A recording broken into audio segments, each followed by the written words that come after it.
One of the tough decisions that we talked about earlier that the Browns have to make is relative to Nick Chubb. Final year of his contract, $15.8 million. None of it's guaranteed, but it sounds like Andrew Berry and the Browns are looking for a way to keep him in a Browns uniform. I probably came into this year, let's say on a scale of 1 to 10 in terms of respect for Nick Chubb, it was a 10. And probably coming out of this year, it's now a 20. Nick, you would have never guessed that Nick was out for the season with how he operated within the building. I mean, it was like he was doing 2-a-day practices for rehab, and the tenacity at which he has attacked his rehab, and which, he did everything in his power this year to heal himself, but also make a positive impact with the team. It culminated, you guys know, he's not like a super talkative person, but for him to do the whole Batman thing, in front of the Jets game, it's like he wanted to do everything in his power to help the team win. So, I would, in terms of Nick moving forward, obviously I understand that's a little bit the elephant in the room.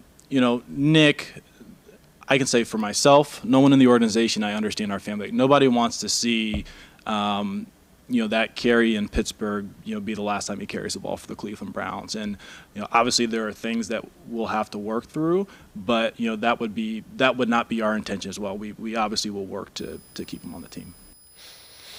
And again, that's not a surprise. The question is, can they find the right number?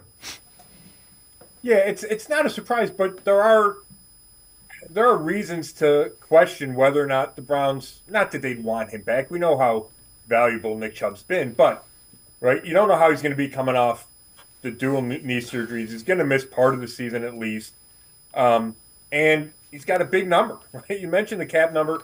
Now it's a $4 million hit, like a dead cap number if you don't pay him. There's no way they're going to pay him that much money for a partial season coming off the injuries. But I don't think Nick would expect to get that money, right? So I think there's enough common ground where they'll be able to work something out. Now, whether that's restructured short-term deal, whether it's restructured long-term deal, whether there's a ton of incentives, that's where the devil's going to be in the details for that. But he is so valuable that the Browns don't believe in paying a running back that much money, period.